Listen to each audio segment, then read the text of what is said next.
So repeat after me. We have bag, pencil, books, crayons, ruler, desk, book, notebook, stapler, sharpener, glue stick, scissors, paper clip, crayon, eraser, apple, paper, globe, chair.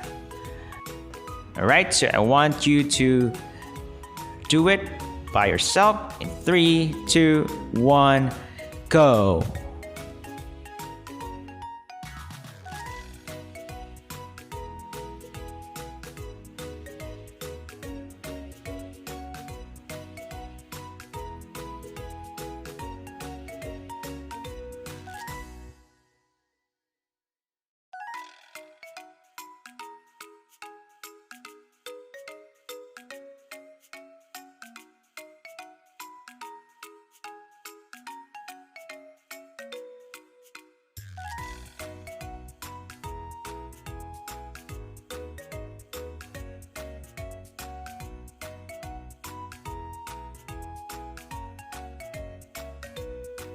Alright, that was fun, and I hope you will remember all of these or some or most of these school vocabulary things.